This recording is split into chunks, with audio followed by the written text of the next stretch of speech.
अशोक खरातकडून शेतकऱ्यांची फसवणूक झाल्याचं समोर आलेलं आहे। खरातनं जमिनी बळकावल्याचा आरोपही शेतकऱ्यांनी केलेला आहे। राजकीय दबावातून खोटे गुन्हे दाखल केलेत, गावाचा निधी स्वतःच्या कामासाठी वापरला असा आरोपही शेतकऱ्यांनी केलेला आहे।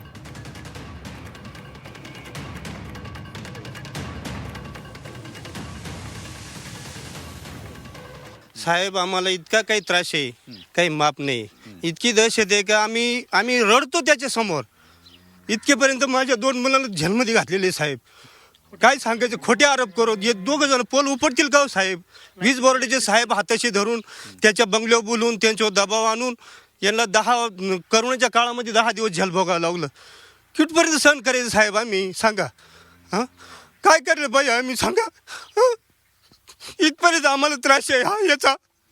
हा मिरगावत नको आहे आम्हाला।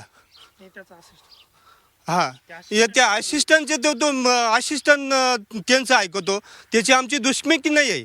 त्याचे साहेबांचे आम्ही कुठं बांध कोरलेले नाही आहे किंवा आम्ही त्यांच्याकडे पैसे मागितलेले नाही आहे। आणि यो एवढा बुट्टा शिंगे, रमेश शिंगे, माधव हिंगे, हा मला त्याला सांगून तो साहेब आम्हाला त्रास देतो साहेब। काय करायला पाहिजे याच्यावर आम्ही, सांगा?